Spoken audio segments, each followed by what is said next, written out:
Halo sahabatku. Selamat datang kembali di channel Cerita Momo. Apa kabar kalian hari ini? Semoga sehat selalu dan rezekinya lancar ya. Sahabatku, pernah nggak sih kalian merasa diremehkan habis-habisan oleh keluarga sendiri? Padahal kuncinya ada di tangan kalian? Cerita kali ini benar-benar bakal bikin emosi kalian campur aduk. Bayangkan, seorang istri yang tulus ingin menolong bisnis suami, malah dihina miskin, bodoh, dan disebut benalu oleh mertua dan iparnya. Tapi, jangan emosi dulu. Karena 10 menit kemudian, senyum mereka bakal hilang saat tahu siapa wanita yang mereka hina itu sebenarnya. Nah, sebelum kita masuk ke drama pembalasan dendam yang super memuaskan ini, Momi mau ajak kalian absen dulu nih. Yuk, tekan tombol like dan subscribe-nya sekarang juga biar nggak ketinggalan cerita seru lainnya. Terus, ramaikan kolom komentar di bawah ya. Tuliskan nama panggilan kalian, asal kota, dan ketik kata, hadir. Aku pengen tahu nih, sahabat setia Cerita Momo hari ini paling jauh dari kota mana aja? Sudah siap melihat mertua sombong kena mental? Oke, atur posisi duduk yang nyaman, dan mari kita mulai ceritanya. Suara piring yang diletakkan sedikit keras ke atas meja makan membuat Putri tersentak kaget. Ia buru-buru menundukkan wajahnya, menghindari tatapan tajam wanita parubaya yang duduk di kursi utama itu. Bu Ningsih menatap hidangan di depannya dengan pandangan menghina. Hanya ada sayur asem, sambal terasi, ikan asin, dan tempe goreng. Jauh dari standar kemewahan yang selalu ia agung-agungkan. "Ini apa, Putri?" tanya Bu Ningsih dengan nada dingin yang menusuk. "Kamu pikir kita ini keluarga susah? Kenapa makannya beginian? Mana daging rendang yang ibu minta kemarin?" Putri meremas ujung daster pudar yang dipakainya. "Maaf, Bu. Uang belanja dari Mas Awis sudah menipis. Putri harus berhemat supaya cukup sampai akhir bulan," jawabnya pelan. "Alasan?" sambar Saskia, adik ipar Putri yang baru saja keluar dari kamar sambil sibuk memoles kutek di kukunya. "Bilang saja kamu males masak yang ribet-ribet. Atau jangan-jangan uang belanja dari Mas Awis, kamu korupsi buat beli bedak murahanmu itu?" "Demi Allah, tidak, Sas. Aku tidak pernah mengambil sepeser pun," bantah Putri. Namun bantahannya hanya disambut dengusan sinis dari Saskia. Bu Ningsih menggeser piringnya dengan kasar, membuat kuah sayur sedikit tumpah. "Sudahlah. Hilang selera makan ibu. Kamu ini memang tidak berguna. Sudah numpang hidup di sini, tidak bawa harta apa-apa, masak yang benar saja tidak becus. Heran kenapa Awis bisa kepincut sama perempuan kampungan sepertimu." Putri hanya diam, menelan ludah yang terasa pahit. Hatinya nyeri, tapi ia sudah terbiasa. Tidak ada gunanya melawan. Di mata mertua dan iparnya, ia hanyalah istri tidak tahu diuntung yang beruntung dinikahi Awis, putra kebanggaan keluarga yang menjabat sebagai direktur perusahaan furnitur warisan mendiang ayahnya. Padahal, jika mereka tahu kenyataannya, mungkin Bu Ningsih akan sujud di kaki Putri saat ini juga. Di saku daster Putri, ponselnya bergetar pelan. Sebuah notifikasi masuk dari Pak Hadi, asisten pribadinya. "Bu Putri, dana sumbangan 2 miliar untuk panti asuhan di pinggiran kota sudah saya transfer sesuai instruksi Ibu. Laporan keuangan grup Raja Wali bulan ini juga sudah saya kirim ke email rahasia Ibu. Surplus 300%. Putri melirik sekilas ke layar ponselnya yang retak, lalu tersenyum tipis. Sangat tipis hingga tak ada yang menyadari. Di rumah ini, ia dihina karena tidak mampu membeli daging rendang. Padahal di luar sana, tanda tangannya bernilai miliaran rupiah. Ia adalah pemilik tunggal grup Raja Wali, raksasa investasi yang sedang ditakuti para pebisnis. Namun, Putri memilih menyembunyikan identitasnya demi menguji ketulusan cinta Awis dan keluarganya. Dan sejauh ini, hasilnya mengecewakan. "Kenapa senyum-senyum sendiri? Gila kamu?" tegur Saskia ketus. Belum sempat Putri menjawab, suara mobil terdengar memasuki halaman rumah. Itu mobil Awis. Namun, tidak seperti biasanya, suara deru mesin itu terdengar kasar, seolah pengemudinya sedang melampiaskan amarah pada pedal gas. Pintu depan terbuka. Awis masuk dengan wajah kusut, dasinya sudah longgar, dan rambutnya acak-acakan. Ia melempar tas kerjanya ke sofa ruang tamu, tanpa bicara sepatah kata pun. "Mas Awis sudah pulang?" Putri bergegas menyambut suaminya, hendak mencium tangan. Mau dibuatkan teh hangat, Mas? Awis menepis tangan Putri pelan, tapi cukup menyakitkan. Gak usah. Aku lagi pusing. Jangan ganggu, ucapnya ketus sambil berjalan menuju meja makan. Bu Ningsih langsung mengubah ekspresinya menjadi cemas. Ia menghampiri putra kesayangannya itu. Kenapa? Wis? Kok mukanya ditekuk begitu? Ada masalah di kantor? Awis menghela napas panjang, lalu menghempaskan tubuhnya ke kursi. Hancur, Bu. Semuanya hancur. Supplier kayu utama kita memutus kontrak sepihak karena kita nunggak bayar 3 bulan. Sekarang produksi berhenti total. Kalau minggu depan kita tidak bisa kirim pesanan ke klien, kita kena denda penalti ratusan juta. Astaga, pekik Saskia. Terus gimana, Mas? Gajiku bulan ini aman kan? Aku udah pesan tas branded loh, Mas. Masa dibatalin? Kamu ini, bentak Awis, membuat Saskia terlonjak kaget. Ini pertama kalinya Awis membentak adiknya. Pikirkan perusahaan. Kita butuh dana segar minimal 50 miliar untuk menutupi semua utang dan memutar roda produksi lagi. Bank sudah menolak pengajuan kredit kita karena jaminan aset sudah habis. Wajah Bu Ningsih memucat. 50 miliar? Dari mana kita dapat uang sebanyak itu? Wis, rumah ini jangan sampai dijual ya. Ibu tidak mau pindah ke kontrakan. Aku juga bingung, Bu. Awis memijat pelipisnya. Satu-satunya harapan cuma investor. Tapi siapa yang mau investasi ke perusahaan yang nyaris bangkrut begini? Melihat kepanikan itu, Putri memberanikan diri mendekat. Ia meletakkan segelas air putih di depan Awis. Mas, diminum dulu. Tenangkan pikiranmu. Siapa tahu ada jalan keluar lain. Mungkin, kita bisa coba efisiensi dulu, atau jual aset yang tidak produktif. Bu Ningsih langsung melotot. Heh, kamu diam saja. Tahu apa kamu soal bisnis? Lulusan SD saja sok ngasih saran ke direktur. Urus saja dapurmu, jangan ikut campur urusan laki-laki.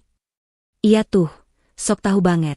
Timpal Saskia, mending kamu pijitin Mas Awis sana, biar ada gunanya dikit. Putri menatap Awis, berharap suaminya itu membelanya. Namun, Awis hanya diam, meneguk air putih itu tanpa menatap Putri sama sekali. Sikap diam Awis adalah luka terbesar bagi Putri. Suami yang dulu berjanji akan melindunginya, kini tak lebih dari boneka ibunya. Sudahlah, Bu, Sas. Jangan marahi Putri terus. Tambah pusing aku dengarnya, gumam Awis lemah, tapi bukan nada pembelaan. Itu hanya nada orang yang lelah mendengar keributan. Ibu cuma kesal. Wis, istrimu ini tidak tahu diri. Suami lagi pusing mikirin miliaran rupiah, dia malah kasih saran gak bermutu. Gerutu Bu Ningsih. Dengar ya, Wis.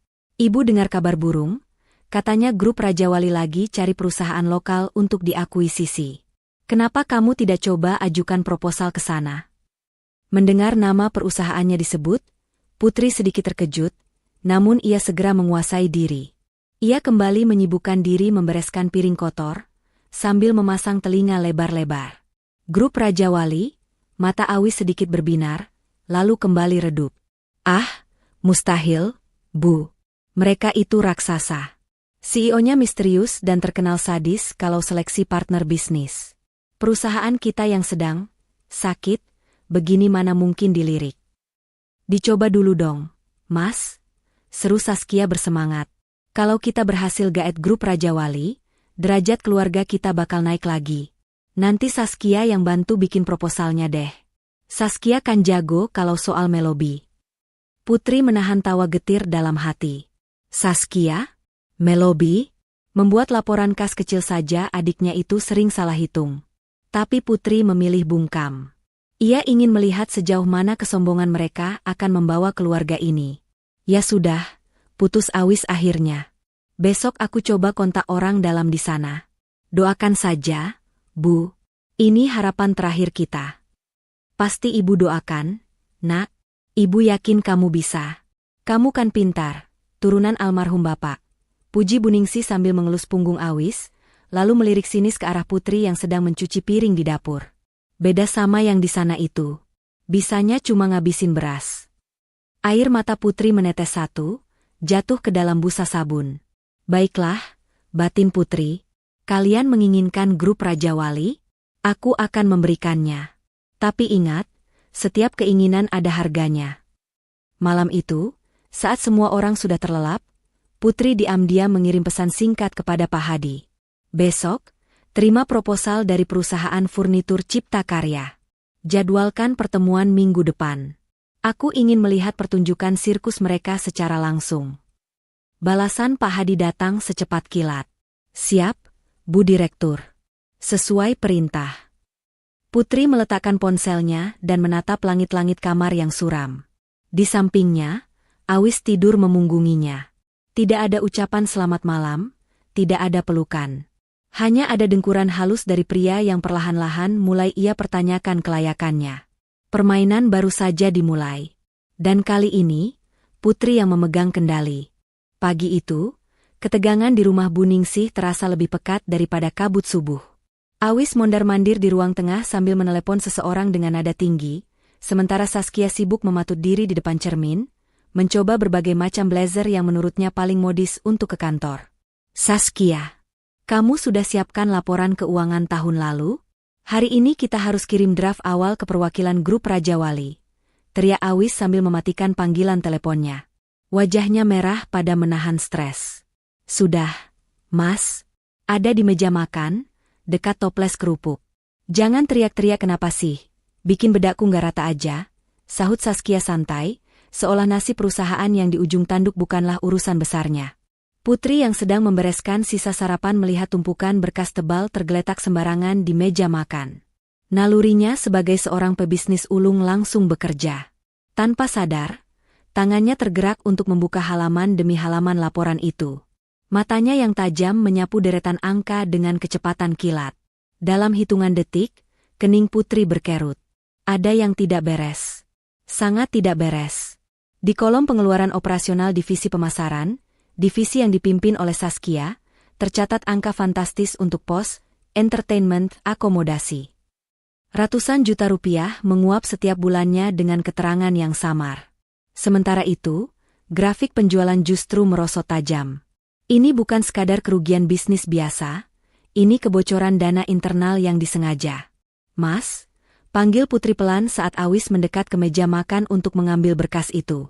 Awis menoleh cepat. Apalagi? Aku lagi buru-buru, Put.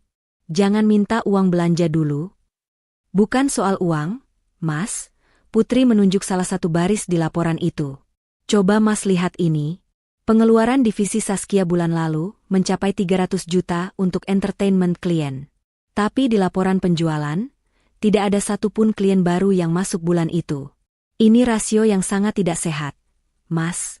Sepertinya ada kebocoran dana yang harus segera diaudit sebelum diserahkan ke investor. Awis terdiam sejenak, matanya mengikuti telunjuk Putri. Ia baru menyadari angka bengkak itu. Namun, belum sempat Awis mencerna ucapan istrinya, sebuah tangan dengan kuku yang dicat merah menyambar berkas tersebut dengan kasar. Heh, lancang banget kamu ya, bentak Saskia. Matanya melotot tajam ke arah Putri. Siapa suruh kamu baca-baca dokumen rahasia perusahaan? Kamu itu cuma istri rumah tangga, tugasmu cuma ngurus kasur sama dapur. Jangan sok jadi akuntan.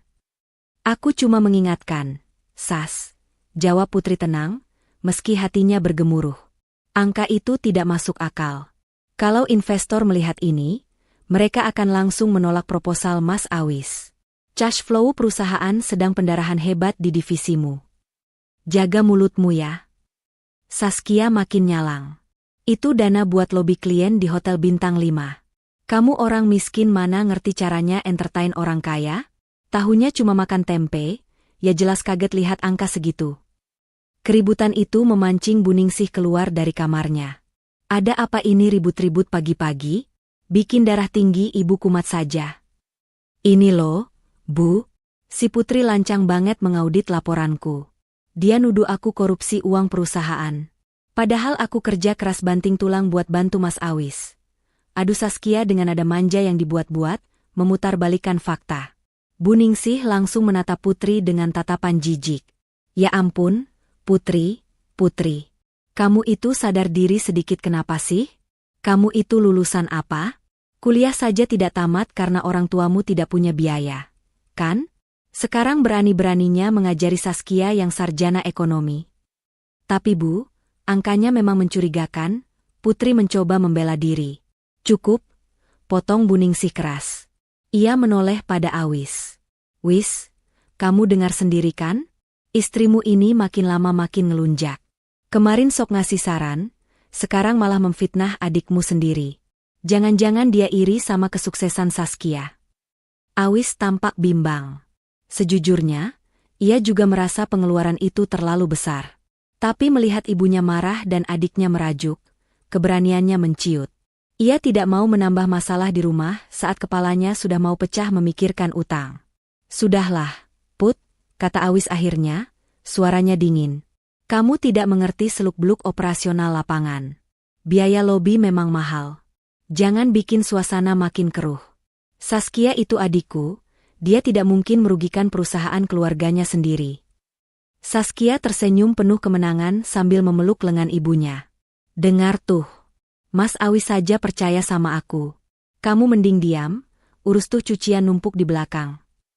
Putri menatap suaminya dengan tatapan nanar. Mas, aku bicara ini demi kebaikanmu. Grup Raja Wali itu sangat teliti. Auditor mereka tidak akan meloloskan laporan cacat seperti ini. Kalau Mas tetap nekat mengajukan ini, Mas akan dipermalukan. Diam, bentak Buningsih. Kali ini sambil menggebrak meja makan hingga toples kerupuk bergetar. Kamu mendoakan suami kamu gagal? Istri macam apa kamu ini? Harusnya didukung, didoakan, bukan ditakut-takuti. Dasar pembawa sial. Minggir. Bikin sempit ruangan saja. Buningsih mendorong bahu Putri, hingga wanita itu terhuyung mundur menabrak dinding. Awis menghela napas kasar, lalu mengambil tas kerjanya. Ayo, Sas, kita berangkat. Kita harus sampai kantor sebelum jam 8 untuk menyusun ulang presentasi. Bu, Awis berangkat dulu. Hati-hati, Nak. Jangan dengarkan omongan orang bodoh. Fokus saja sama tujuanmu, ucap Buningsih lembut pada putranya, lalu kembali menatap Putri dengan sinis begitu mobil Awis menjauh. Dengar ya, Putri. Kalau sampai Awis gagal dapat investor gara-gara omongan sialmu tadi, Ibu tidak akan segan-segan mengusirmu dari rumah ini. Camkan itu. Putri tidak menjawab. Ia hanya berdiri mematung sambil memegangi bahunya yang sakit bekas dorongan mertuanya. Ia menatap kepergian mobil suaminya dengan pandangan kosong. Baiklah, Mas Awis, bisik Putri lirih setelah bayangan mobil itu menghilang di tikungan. Kamu lebih memilih percaya pada kebohongan adikmu daripada kejujuran istrimu. Jangan salahkan aku kalau nanti kamu jatuh terjerembab. Putri merogoh saku dasternya, mengambil ponsel bututnya. Ia mengetik pesan cepat untuk Pak Hadi. Hadi, saat tim auditor Raja Wali memeriksa berkas cipta karya nanti, fokuskan pemeriksaan pada pos pengeluaran pemasaran. Bongkar semua bukti transaksi fiktif di sana. Tapi jangan tolak proposalnya dulu. Biarkan mereka merasa di atas angin sampai hari penandatanganan. Tak lama kemudian, balasan masuk. Dimengerti, Bu. Kami akan buat mereka merasa menang sebelum menjatuhkannya. Putri meletakkan ponselnya, lalu mengambil sapu. Ia kembali menyapu lantai seolah-olah tidak terjadi apa-apa, seolah-olah ia hanyalah menantu bodoh yang tidak tahu apa-apa. Namun di dalam hatinya, api pembalasan mulai menyala, menunggu waktu yang tepat untuk membakar habis kesombongan orang-orang yang telah menginjak harga dirinya. Suasana di kantor Cipta Karya pagi itu lebih mirip pasar yang rusuh daripada tempat kerja profesional. Beberapa pria berbadan tegap dengan seragam bertuliskan pihak leasing mondar-mandir menempelkan stiker merah besar bertuliskan, disita, pada mesin-mesin fotokopi, komputer, hingga beberapa kendaraan operasional di parkiran. Karyawan hanya bisa berbisik-bisik ketakutan di sudut ruangan.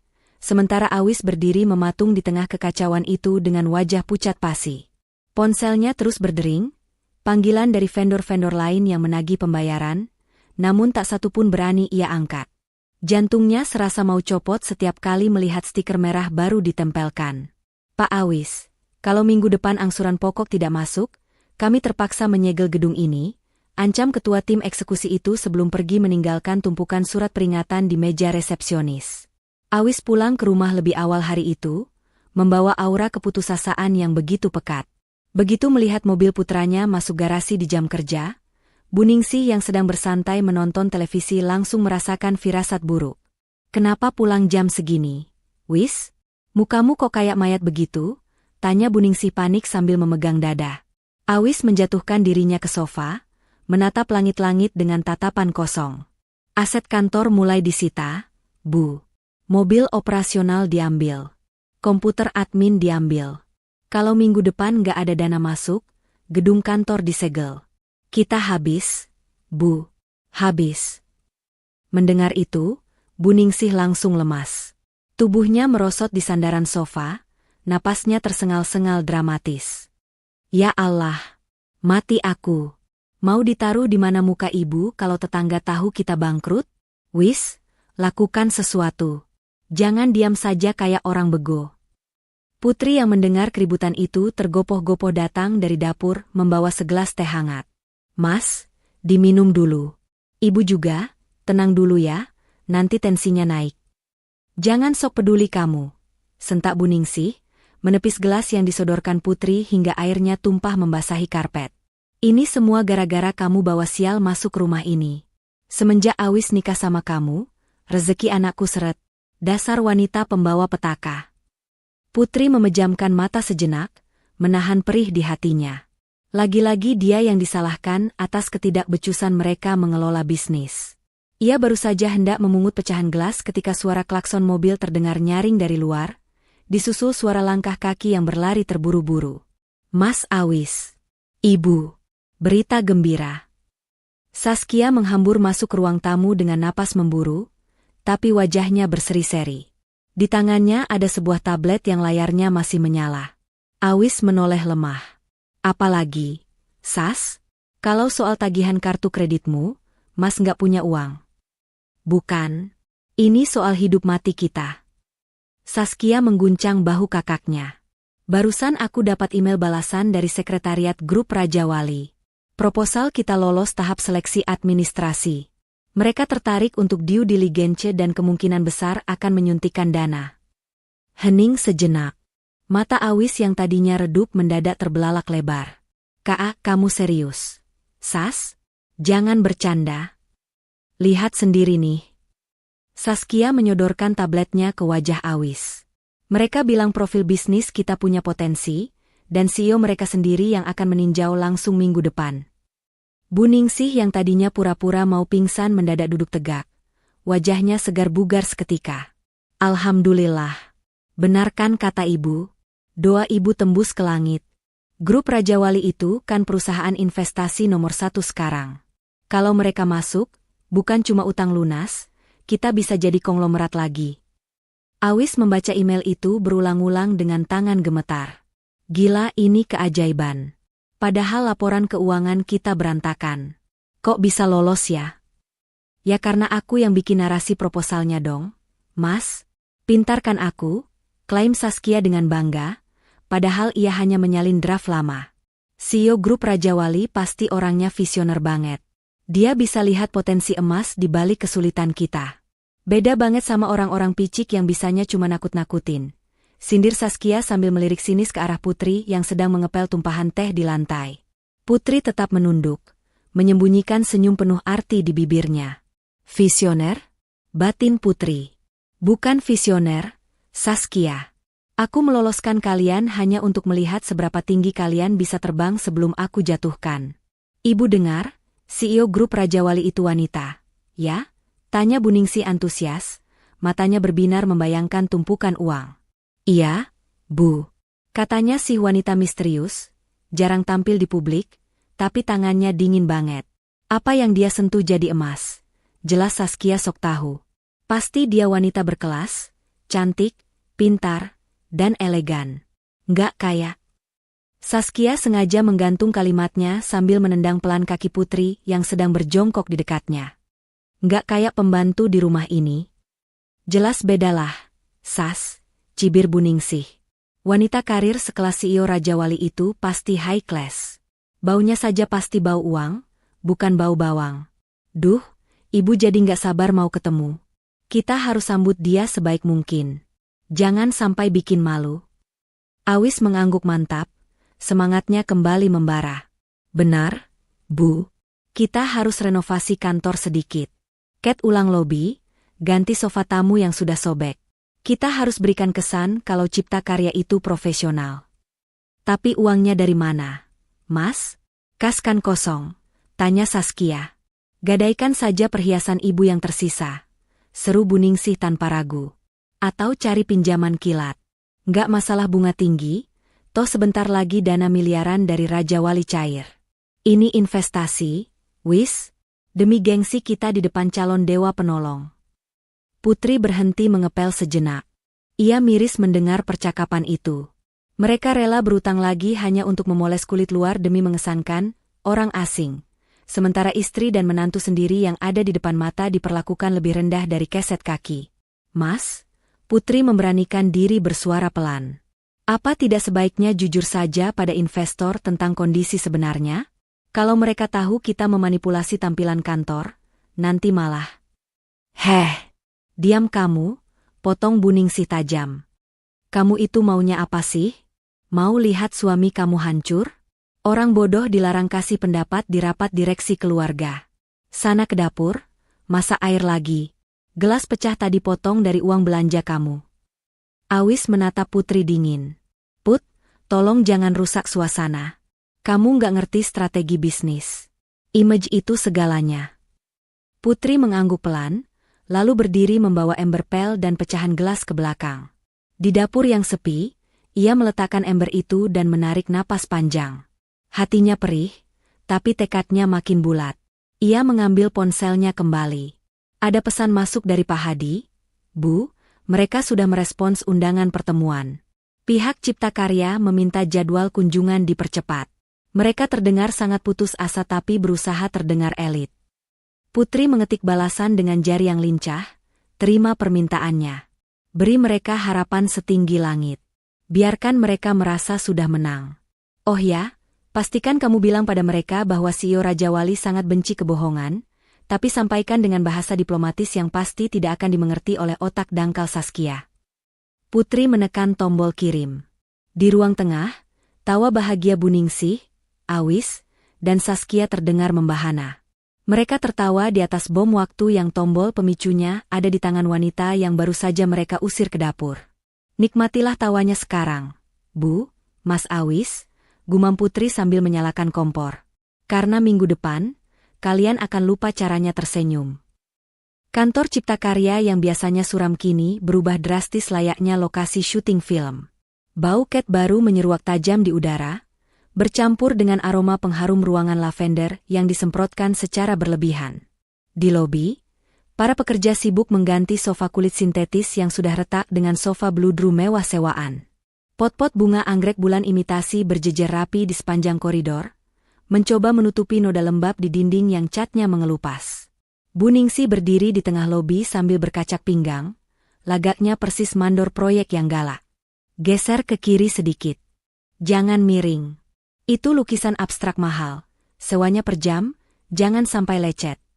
Teriak Bu Ningsih pada dua orang pekerja yang sedang menggantung lukisan besar. Bu, ini uang sewa furnitur dan dekorasi sudah jatuh tempo besok loh. Uang dari hasil gadai kalung berlian ibu cuma cukup buat bayar tukang cat, bisik Awis dengan wajah cemas. Keringat dingin mengucur di pelipisnya. Ia baru saja menandatangani surat utang baru dengan bunga mencekik dari seorang rentenir kenalan Saskia, demi menutupi biaya, makeover, kantor ini. Ceka, kamu ini bawel amat sih, wis? Bu Ningsih mendecakkan lidah. Pikirkan hasil akhirnya. Begitu CEO Raja Wali masuk sini dan lihat kantor kita Bonafide, dia pasti langsung tanda tangan kontrak. Uang 50 miliar cair, utang-utang receh begini MAH lewat. Ini namanya branding, wis. Branding.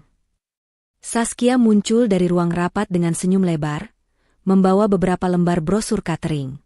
Bu, Mas, aku sudah pesan catering premium buat jamuan makan siang nanti. Menunya western semua, wagyu steak, salmon and croûte, sama dessertnya macaron dari Prancis. Biar kelihatan kelas kita internasional. Awis melotot. Saskia, itu kan mahal sekali. Kenapa nggak pesan nasi kotak restoran Padang saja yang paket VIP? Kas kita sudah minus. Sas? Ih, Mas Awis kampungan. Cibir Saskia. Masa investor kelas kakap dikasih rendang? Nanti dikira kita mau selamatan. Pokoknya harus western biar cocok sama lidah orang kaya. Tenang aja, tagihannya aku minta tempo 2 minggu. Kalau mereka nagih, bilang aja prosedur pencairan dana lagi diproses. Di sudut ruangan, Putri yang baru saja datang mengantarkan makan siang rantang untuk suaminya, hanya bisa menggelengkan kepala melihat tingkah pola mertua dan iparnya. Mereka sedang membangun istana pasir di tepi pantai yang sedang pasang. Megah, tapi rapuh. Putri berjalan mendekati Awis yang sedang memijat keningnya di pojok ruangan, menjauh dari hiruk-pikuk ibunya. Mas, makan dulu. Aku bawakan sayur lodeh kesukaanmu, ucap Putri lembut sambil menyodorkan rantang. Awis menatap rantang itu dengan tatapan kosong, lalu menatap wajah istrinya. Ada gurat kelelahan yang nyata di wajah tampan itu. Taruh saja di situ, Put, aku nggak nafsu makan. Putri tidak menyerah. Ia duduk di kursi sebelah Awis. Mas, apa Mas yakin dengan cara ini? Memoles kantor, menyewa barang mewah, menyajikan makanan mahal ini semua hanya topeng. Mas, kalau tim audit Raja Wali jeli, mereka akan tahu dalam 5 menit bahwa ini semua palsu. Awis menoleh tajam. Maksud kamu apa? Maksudku, Mas, Putri menatap lekat mata suaminya, mencoba menyalurkan sedikit keberanian. Kejujuran itu mata uang yang paling berharga di depan investor sejati. Bilang saja kondisi sebenarnya. Bahwa Cipta Karya punya potensi, punya sejarah bagus, tapi sedang stuck karena masalah cash flow. Investor yang baik akan menghargai transparansi itu daripada disuguhi kemewahan palsu. Untuk sesaat, Awis tampak tertegun. Kata-kata Putri terdengar masuk akal. Hati kecilnya pun menjeritkan hal yang sama. Ia lelah berpura-pura kaya saat dompetnya kosong melompong. Namun, sebelum Awis sempat menjawab, suara melengking Bu Ningsih memecah momen itu. Heh! Kamu ngomong apa lagi sama suami kamu? Mau ngeracunin pikiran Awis lagi? Bu Ningsih datang dengan langkah menghentak. Ia menatap rantang di meja dengan jijik. Bawa pulang makanan kampungan itu. Nanti bau terasi menyebar di kantor yang sudah wangi ini. Bikin malu kalau investor datang lebih awal. Bu, Putri cuma menyarankan supaya Mas Awis jujur. Jujur, jujur. Makan tuh jujur. Potong Bu Ningsih kasar. Dunia bisnis itu nggak senaif otak udangmu itu, Putri. Di sini yang dilihat itu casingnya dulu. Kalau casingnya gembel, siapa yang mau lihat isinya? Kamu pikir CEO Raja Wali mau investasi ke Gubuk Reot? Mikir. Saskia ikut nimbrung sambil mengipas-ngipas wajahnya dengan brosur catering. Tahu nih, Mbak Putri, mending Mbak pulang deh. Keberadaan Mbak di sini tuh ngerusak pemandangan estetik kantor. Nanti kalau ada tamu lihat istri direktur utama penampilannya lusuh begini, jatuh deh harga diri Mas Awis. Awis menunduk, menghindari tatapan Putri. Ia kembali memilih jalan yang mudah, jalan yang ditunjuk ibunya. Put, mending kamu pulang saja ya. Bawa lagi rantangnya. Nanti aku makan di rumah kalau sempat. Di sini lagi ribet, jangan nambah beban pikiran. Kalimat itu, jangan nambah beban pikiran, menghunjam dada Putri lebih dalam daripada makian Bu Ningsih. Istrinya, yang tulus peduli, dianggap beban. Sementara ibu dan adiknya yang menjerumuskannya ke lubang utang, dianggap penasihat emas. Putri bangkit berdiri, merapikan rantangnya dengan tenang. Wajahnya datar, tidak ada lagi air mata. Air matanya sudah kering untuk pria ini. Baik, Mas. Aku pulang. Semoga sandiwara kalian sukses, ucap Putri dingin. Saat berjalan keluar lobi, Putri sempat berpapasan dengan kurir bunga yang membawa papan bunga besar bertuliskan, "Selamat datang Grup Raja Wali." Putri tersenyum sinis. Begitu sampai di luar gedung, Putri mengeluarkan ponsel keduanya yang canggih dari dalam tas belanja pasarnya. Ia menelepon Pak Hadi. Halo, Pak Hadi. Siap, Bu Putri. Ada instruksi? Tim advance yang akan datang besok untuk survei lokasi. pastikan mereka memeriksa semuanya secara detail.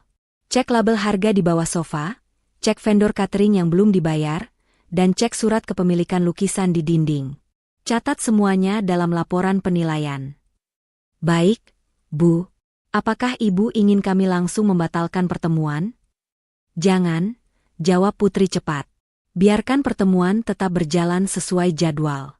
Aku ingin melihat wajah mereka saat Dewa Penolong, yang mereka tunggu-tunggu itu datang dan membuka semua topeng mereka satu persatu. Biarkan mereka terbang setinggi-tingginya, Hadi. Karena semakin tinggi mereka terbang, semakin sakit rasanya saat jatuh. Putri menutup telepon dan menaiki angkot yang lewat di depan kantor suaminya. Di dalam angkot yang panas dan pengap, sang CEO triliuner itu duduk berimpitan dengan penumpang lain. Sementara di gedung mewah di belakangnya, keluarganya sedang sibuk memuja bayangannya tanpa menyadari bahwa pemilik bayangan itu baru saja mereka usir. Mall mewah di pusat kota itu tampak berkilauan di bawah sorotan lampu kristal gantung raksasa.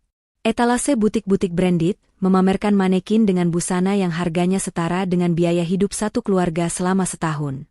Di salah satu butik ternama, Bu Ningsih sedang berdiri di depan cermin besar, mematut diri dengan setelan blazer berwarna merah marun yang terlihat sangat mencolok.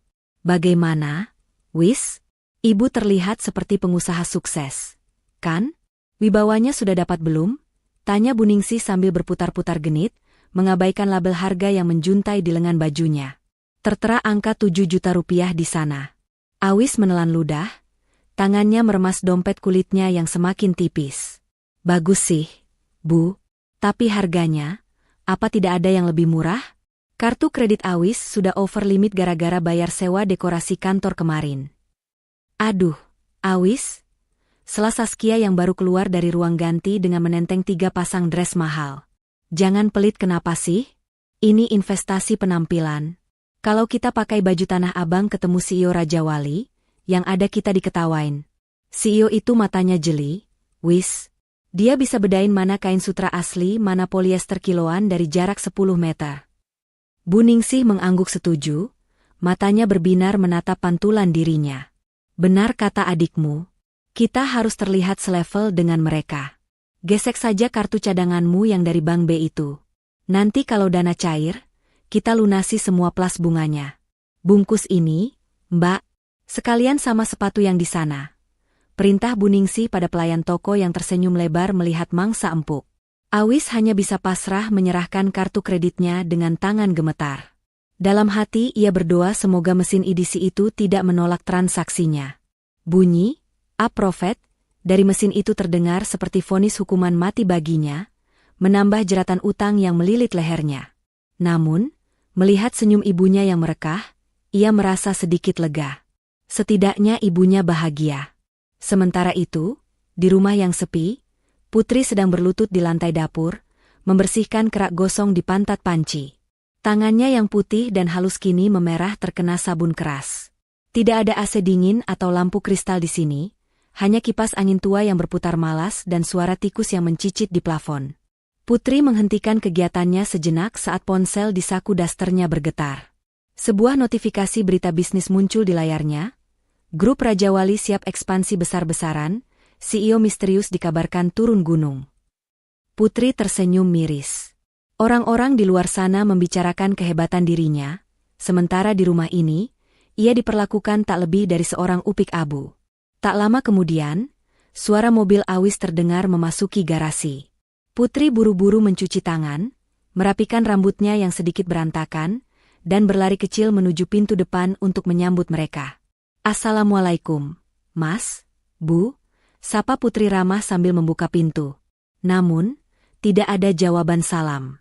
Bu Ningsih melenggang masuk melewatinya begitu saja, sambil menenteng 2 tas belanja besar bermerek Louis Vuitton. Saskia menyusul di belakangnya dengan 3 tas Zara dan H&M, wajahnya berseri-seri penuh kemenangan. Awis masuk terakhir, membawa sisa belanjaan dengan wajah lelah.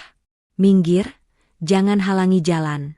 Panas nih," gerutu Bu Ningsih sambil menghempaskan pantatnya ke sofa empuk. "Putri, mana air dingin?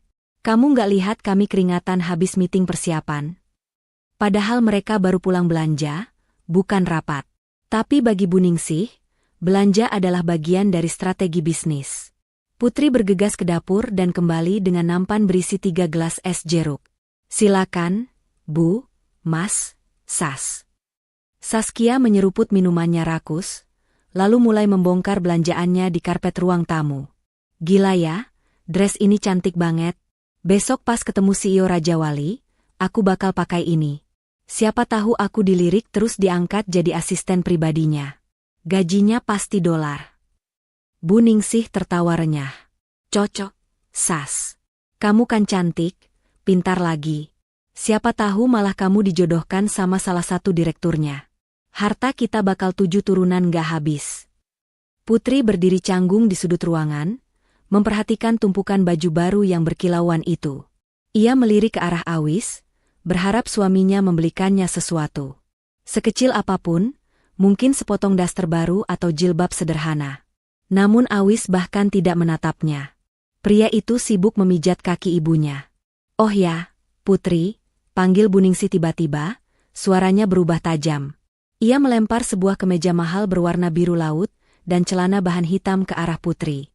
Kain itu mendarat tepat di wajah Putri sebelum jatuh ke lantai. Ambil itu. Itu setelan jas Mas MU buat besok. Sama dress Saskia dan blazer ibu. Setrika semuanya sekarang. Ingat, pakai setrika uap, jangan setrika biasa. Kalau sampai ada yang gosong atau mengkilap karena kepanasan, ibu potong tangan kamu. Putri memungut pakaian itu dengan hati bergetar. Baik, Bu.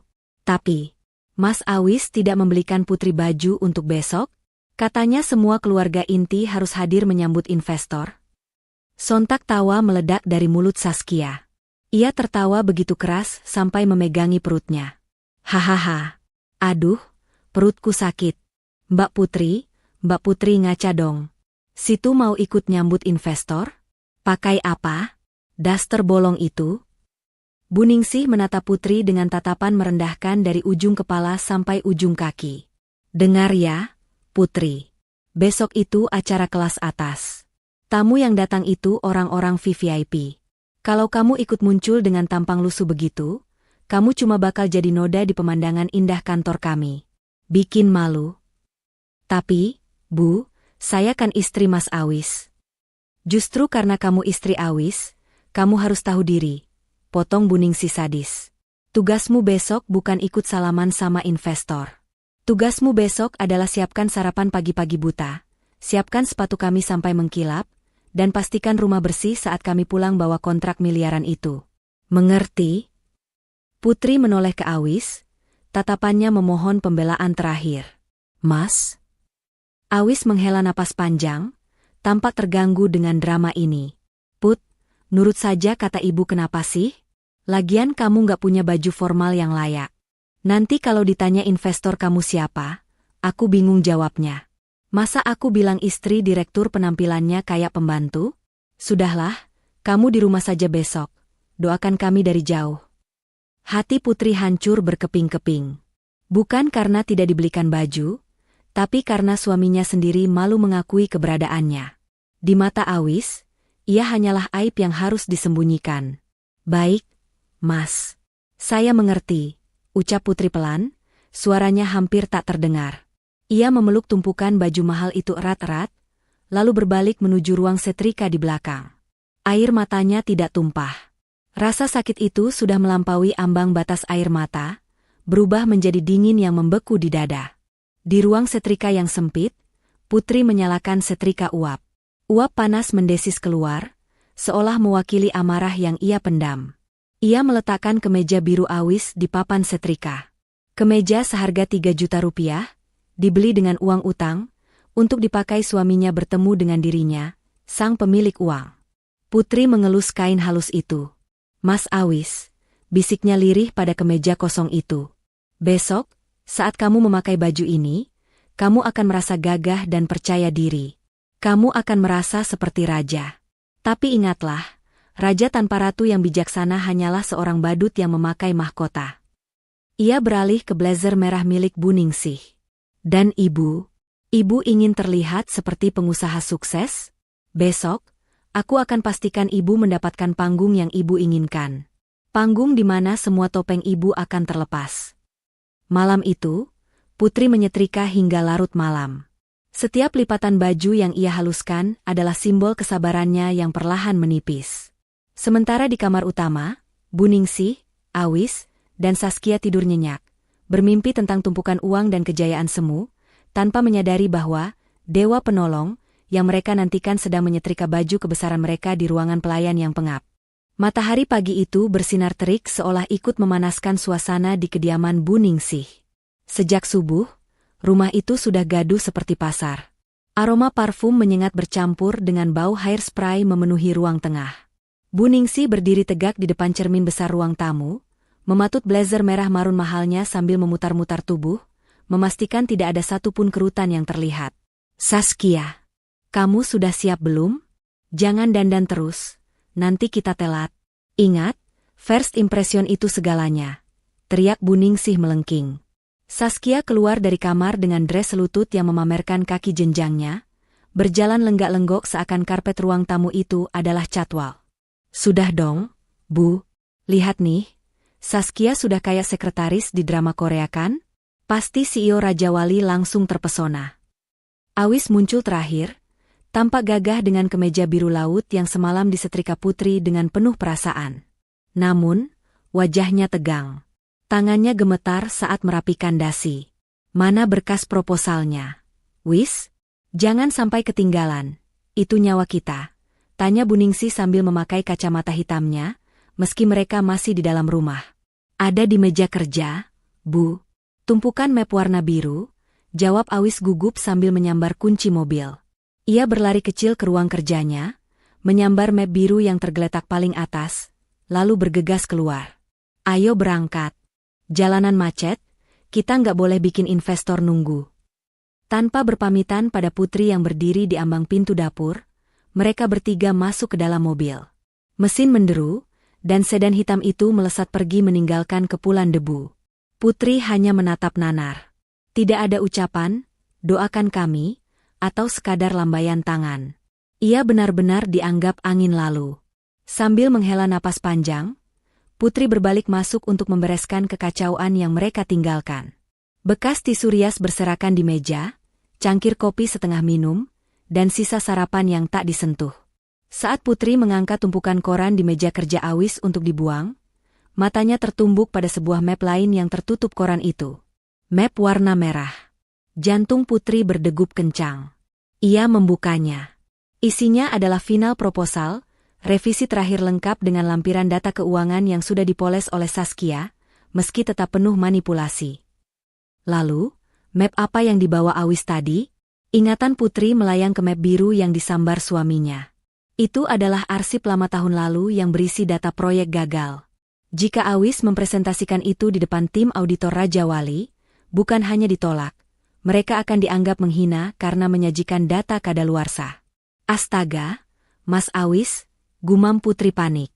Meski hatinya sakit diperlakukan bak pembantu, naluri seorang istri, dan rasa tanggung jawab profesionalnya sebagai pebisnis, tiba-tiba mengambil alih.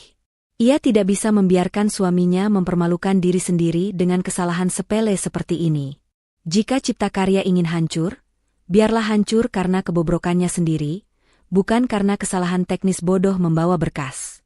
Tanpa pikir panjang, Putri menyambar map merah itu. Ia berlari keluar rumah. Mobil Awis sudah tidak terlihat. Putri tidak punya kendaraan. Motor satu-satunya dibawa Awis untuk operasional kantor.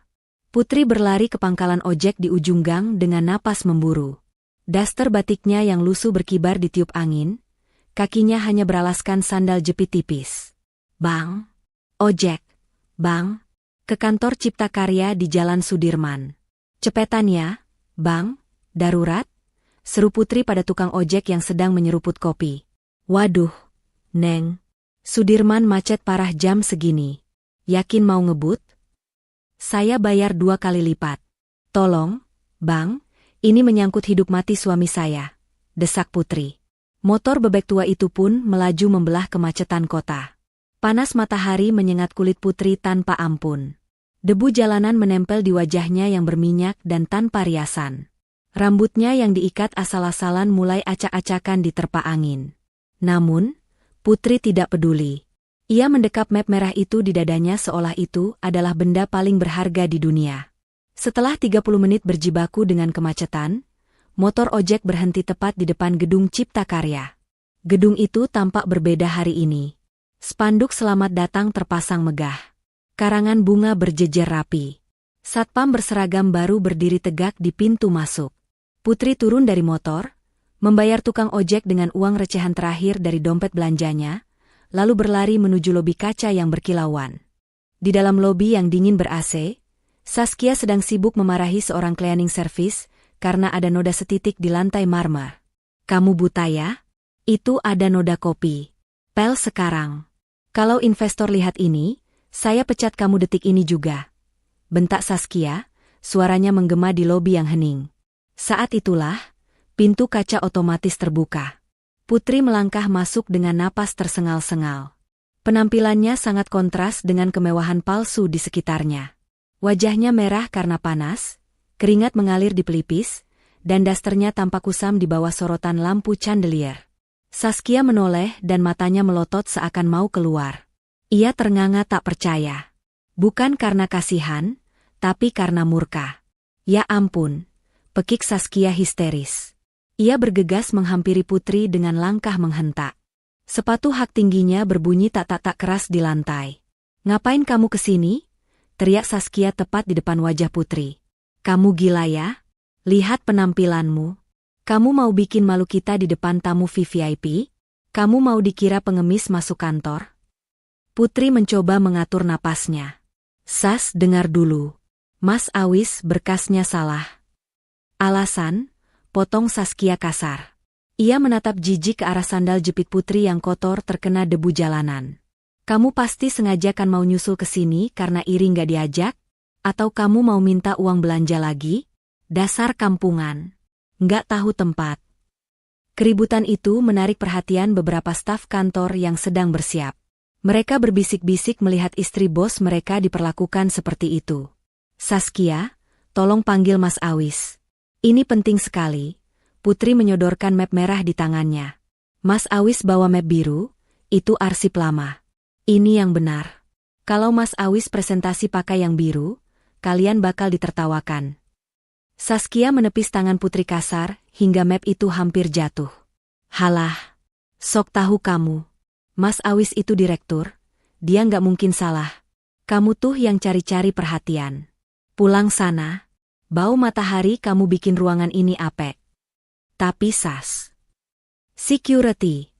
teriak Saskia memanggil satpam, tidak mempedulikan penjelasan Putri.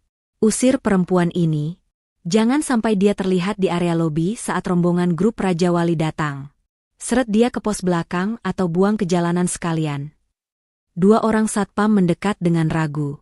Mereka mengenali Putri sebagai istri Pak Awis, tapi perintah Saskia sebagai manajer terdengar mutlak dan menakutkan. "Maaf, Bu Putri, mari ikut kami," ucap salah satu satpam pelan, mencoba sopan. Putri menahan tangisnya. Niat baiknya untuk menyelamatkan wajah suaminya justru dibalas dengan penghinaan yang lebih kejam daripada sebelumnya. Ia berdiri tegak, menatap mata adik iparnya itu lekat-lekat. "Kamu akan menyesal mengusirku, Saskia," ucap Putri dingin. Suaranya tidak keras, tapi memiliki getaran yang membuat bulu kuduk merinding. Saskia tertawa meremehkan. "Menyesal? Aku lebih menyesal punya kakak ipar gembel kayak kamu. Cepat bawa dia pergi. Mobil investor sudah mau sampai." Satpam itu mulai memegang lengan Putri untuk membawanya keluar. Di saat yang sama, lift terbuka. Bu Ningsih keluar dengan wajah panik karena mendengar keributan. "Ada apa ini ribut-ribut? Suara kalian kedengaran sampai ruang rapat." Bu Ningsih melihat Putri dan matanya menyipit tajam. "Astaga, Putri, kenapa wabah penyakit ini ada di sini?" Putri menatap ibu mertuanya. "Bu, saya mengantar berkas Mas Awis yang tertinggal." Belum selesai Putri bicara, sebuah tamparan keras mendarat di pipinya. Plah! Suara tamparan itu menggema di seluruh lobi, menghentikan aktivitas semua orang. Pipi Putri terasa panas dan perih seketika. "Dasar wanita pembawa sial," desis Bu Ningsih dengan wajah merah padam karena amarah. "Kamu mau menyabotase hari besar anakku ya? Kamu sengaja datang compang-camping begini biar investor ilfeel lihat keluarga kita? Iblis apa yang merasuki kamu? Hah? Putri memegangi pipinya yang memerah. Rasa sakit fisik itu tidak sebanding dengan rasa sakit di hatinya yang kini telah hancur lebur menjadi debu. Batas kesabarannya telah putus. Detik ini juga. Keluar kamu, bentak Buningsih, menunjuk pintu keluar dengan jari gemetar. Usir benalu tak berguna ini. Jangan biarkan dia menginjakan kaki di sini lagi. Putri mundur selangkah. Ia tidak menangis. Matanya kini kering dan dingin seperti es. Ia mengeratkan pegangannya pada map merah itu, lalu perlahan menurunkannya. Baik, Bu, bisik Putri. Saya akan pergi. Tapi ingat satu hal, Buningsih. Orang yang Ibu sebut benalu ini, mungkin adalah satu-satunya orang yang bisa menyelamatkan leher Ibu hari ini. Omong kosong. Pergi. Putri membalikan badan dan berjalan keluar lobi dengan langkah tertatih. Ia didorong kasar oleh satpam, hingga terjerembab ke aspal panas di depan gedung. Lututnya berdarah. Dari kejauhan, iring-iringan mobil mewah berwarna hitam doff dengan plat nomor khusus mulai terlihat mendekat. Bendera kecil berlambang, grup Raja Wali, berkibar di kap mesin mobil paling depan. Buningsih dan Saskia di dalam lobi langsung panik merapikan rambut dan baju mereka, melupakan Putri yang baru saja mereka buang. Mereka memasang senyum palsu termanis mereka, bersiap menyambut Dewa Penolong. Di luar, Putri bangkit berdiri. Ia membersihkan lututnya yang luka, menatap iring-iringan mobil itu, lalu mengambil ponsel dari saku dasternya. Ia menekan tombol panggil. Halo, Pak Hadi. Siap, Bu. Kami sudah hampir sampai di lobi. Apakah Ibu sudah di posisi? Jalankan rencana B. Suara Putri terdengar begitu dingin dan berwibawa, kontras dengan penampilannya yang berantakan. Saya tidak akan masuk lewat pintu belakang. Saya akan masuk lewat pintu utama, tepat setelah kalian tiba. Dan Hadi, pastikan pengawal tidak membiarkan siapapun menyentuh saya kali ini. Mengerti, Bu? Kami siap. Putri mematikan telepon. Ia berdiri tegak di pinggir jalan, membiarkan rombongan mobilnya sendiri melewatinya. Ia melihat Buningsih dan Saskia membungkuk hormat menyambut mobil kosong itu. Senyum tipis tersungging di bibir Putri. Nikmatilah 10 menit terakhir kejayaan kalian, batinnya. Karena setelah ini, akulah yang akan tertawa. Mobil mewah jenis Alphard berwarna hitam doff itu berhenti dengan mulus tepat di depan lobi Cipta Karya. Ajudan berseragam safari turun lebih dulu, membuka pintu penumpang dengan gerakan sigap dan terlatih. Udara di sekitar lobi terasa membeku sejenak, menahan napas menyambut sosok yang dianggap sebagai juru selamat. Buningsih, Saskia, dan Awis sudah berdiri berjajar rapi bak prajurit menyambut komandan. Senyum mereka merekah lebar, dipaksakan hingga pipi terasa kaku. Senyum yang lebar. Jangan kelihatan gugup. Desis Buningsih tanpa menggerakkan bibirnya, matanya terpaku pada pintu mobil yang terbuka perlahan. Dari balik pintu mobil, turunlah seorang pria parubaya dengan setelan jas abu-abu metalik yang sangat rapi. Wajahnya tegas, rambutnya disisir klimis tanpa celah. Itu adalah Pak Hadi, orang kepercayaan Putri yang selama ini hanya dikenal dunia luar sebagai tangan kanan CEO Raja Wali. Sementara itu, hanya berjarak 5 meter dari karpet merah yang digelar dadakan, Putri masih berusaha berdiri tegak. Lututnya yang lecet perih terkena debu. 2 orang satpam yang tadi menyeretnya kini berdiri menghalanginya, berusaha menutupi tubuh Putri agar tidak terlihat oleh tamu agung. Jangan bergerak, Bu. Nanti kami kena marah Buningsih kalau Ibu kelihatan. Bisik salah satu satpam dengan nada kasihan namun takut. Putri tidak menjawab. Ia hanya menatap celah di antara tubuh satpam itu. Matanya terkunci pada satu sosok, Awis. Suaminya itu berdiri gagah di samping ibunya. Awis sempat menoleh sekilas, matanya bertemu dengan mata Putri yang basah dan lututnya yang berdarah. Ada jeda 1 detik di mana Putri berharap, sangat berharap, suaminya akan lari menghampirinya dan menolongnya. Namun, Awis memutus kontak mata itu. Ia membuang muka, kembali menatap Pak Hadi, dan memperbaiki letak dasinya. Ia memilih gengsi daripada istrinya. Detik itu juga, sisa-sisa cinta di hati Putri menguap tanpa sisa. digantikan oleh kekosongan yang dingin. "Selamat datang di Cipta Karya, Bapak," sambut Bu Ningsih dengan suara yang dibuat selembut mungkin, membungkuk hormat hampir 90 derajat. "Sebuah kehormatan luar biasa bagi kami." Pak Hadi mengangguk singkat, wajahnya datar tanpa ekspresi. Matanya yang tajam menyapu sekeliling lobi yang penuh dekorasi bunga palsu, lalu pandangannya menembus kaca lobi, menangkap bayangan samar di balik punggung satpam di luar sana. Rahangnya mengeras sekilas melihat bos besarnya diperlakukan seperti kriminal. Namun ia segera mengembalikan ekspresi profesionalnya. "Terima kasih atas sambutannya," suara Pak Hadi berat dan berwibawa.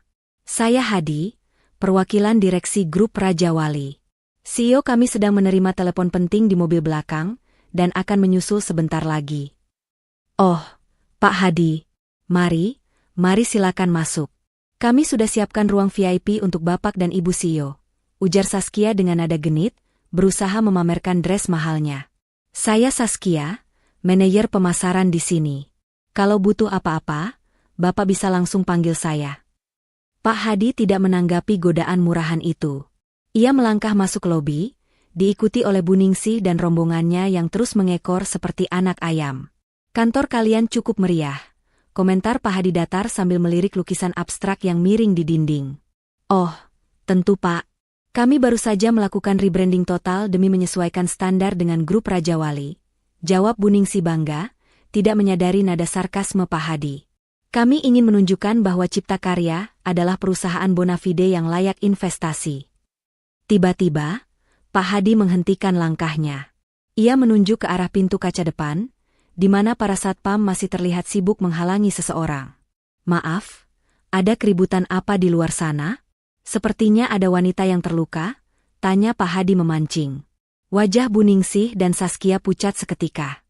Awis tampak gelisah dan mulai berkeringat dingin. "Ah, itu bukan siapa-siapa, Pak," sela Bu Ningsih cepat, tertawa gugup. "Itu cuma ada orang gila yang nyasar." "Biasalah, Pak. Daerah sini kadang banyak pengemis yang suka maksa minta sumbangan. Satpam kami sedang mengamankannya supaya tidak mengganggu kenyamanan Bapak." "Benar, Pak," tambah Saskia berapi-api. Wanita itu agak miring otaknya. Tadi dia masuk sini bikin onar, ngaku-ngaku kerabat direktur. Padahal lihat saja penampilannya, gembel begitu. Mana mungkin kami punya kerabat seperti itu, kan? Haha. Pak Hadi menatap Saskia dengan tatapan yang sulit diartikan. "Oh, jadi dia bukan siapa-siapa? Bukan keluarga?" "Bukan.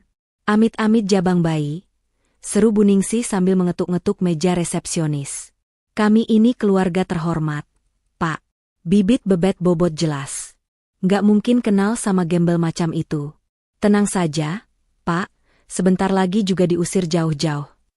Di balik pintu kaca, Putri mendengar semua itu. Meski suara mereka teredam, gerakan tubuh dan tawa menghina mereka sudah cukup menjelaskan semuanya. Mereka tidak hanya membuangnya, mereka menyangkal keberadaannya. Hati Putri yang tadinya hancur kini mulai membeku menjadi batu karang yang keras. Pak Hadi mengangguk pelan. Tangannya mengepal di dalam saku celana, menahan amarah yang meluap mendengar bosnya dihina sedemikian rupa. "Baiklah kalau begitu. Mari kita bicara bisnis." Mereka duduk di sofa beludru sewaan itu. Pelayan catering, yang belum dibayar, datang menyajikan wagyu steak yang sudah agak dingin. "Jadi, Pak Awis," Pak Hadi menatap Awis yang duduk tegang di ujung sofa. "Saya dengar Anda membawa proposal dan data terbaru perusahaan? CEO kami sangat teliti dengan data. Beliau benci sekali dengan data kadaluarsa." Awis menepuk map biru di pangkuannya dengan percaya diri. "Tentu, Pak. Ini semua data terbaru. Saya jamin validitasnya. Kami sudah siapkan presentasi terbaik untuk meyakinkan Ibu CEO." Pak Hadi melirik map biru itu. Ia tahu persis itu map yang salah, karena Putri sudah memberitahunya lewat pesan singkat tadi. "Bagus," kata Pak Hadi singkat. Ia melirik jam tangan Rolex di pergelangan tangannya. 10 menit sudah berlalu. CEO kami seharusnya sudah selesai dengan teleponnya. Seketika, suasana menjadi tegang lagi. Bu Ningsih merapikan rambutnya yang tidak berantakan. Saskia memoles ulang lipstiknya. Awis meminum air putih untuk membasahi tenggorokannya yang kering. Pak, kalau boleh tahu, Ibu CEO itu orangnya seperti apa ya? Tanya Bu Ningsih penasaran. Saya dengar beliau sangat misterius. Pasti beliau wanita yang sangat anggun, berkelas, dan ya, setipelah sama saya dan Saskia. Pak Hadi tersenyum tipis. Senyum yang penuh arti. Beliau sangat unik, Bu. Beliau sangat membenci kepalsuan. Dan yang paling penting, beliau sebenarnya sangat dekat dengan kalian. Lebih dekat dari yang kalian duga. Maksud Bapak? Saskia mengernyit bingung. Belum sempat Pak Hadi menjawab, pintu lobi terbuka otomatis. Suara langkah kaki terdengar. Bukan suara sepatu hak tinggi yang berisik, melainkan suara langkah kaki yang tenang namun tegas. Para satpam di depan tampak membungkuk hormat, tidak lagi berani menghalangi. Bu Ningsih, Awis, dan Saskia serentak berdiri, wajah mereka dipenuhi senyum penjilat yang paling manis. Mereka bersiap menyambut wanita sosialita dengan tas Hermes dan sepatu low boutin. Namun, senyum mereka perlahan luntur. Mata mereka membelalak tak percaya. Mulut Saskia terbuka lebar. Wajah Bu Ningsih berubah horor. Yang masuk bukanlah wanita bergaun sutra. Yang masuk adalah wanita dengan daster batik lusuh, sandal jepit kotor, dan rambut yang sedikit berantakan tertiup angin. Lututnya masih ada bekas darah yang mengering. Namun, tatapannya tajam setajam mata elang, memancarkan aura kekuasaan yang membuat udara di ruangan itu terasa berat. Di belakang wanita itu, 4 orang bodyguard berbadan raksasa berjalan tegap, siap menghancurkan siapa saja yang berani menyentuhnya. Putri berjalan lurus melewati para staf yang bengong, menuju ke arah sofa VIP. Heh, ngapain kamu masuk lagi? Pekik Bu Ningsih, suaranya melengking karena kaget bercampur marah. Satpam, tulia kalian? Kenapa gembel ini dibiarkan masuk? Usir dia. Jangan sampai dia mengotori pandangan CEO. Saskia maju selangkah, hendak mendorong Putri. Dasar nggak punya malu. Pergi nggak lo? Namun, sebelum tangan Saskia menyentuh Putri, salah satu bodyguard menepis tangan Saskia dengan kasar hingga gadis itu terhuyung mundur. Au! Sakit, jerit Saskia. Pak Hadi, lihat ini, orang gila ini bawa preman. Panggil polisi. Pak Hadi berdiri perlahan. Ia tidak menatap Bu Ningsih ataupun Saskia. Ia berjalan mendekati Putri, lalu dengan gerakan yang sangat sopan dan penuh hormat, ia membungkukkan badannya di hadapan wanita berdaster itu. Selamat datang, Bu Direktur Utama, ucap Pak Hadi lantang, suaranya menggema di lobi yang sunyi senyap. Maaf saya terlambat menjemput Ibu di depan. Hening. Hening yang begitu mencekam hingga suara detak jantung Awis seolah bisa terdengar.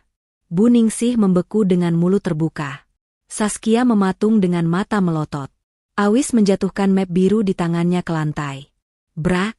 Putri menatap mereka satu persatu dengan wajah datar tanpa emosi.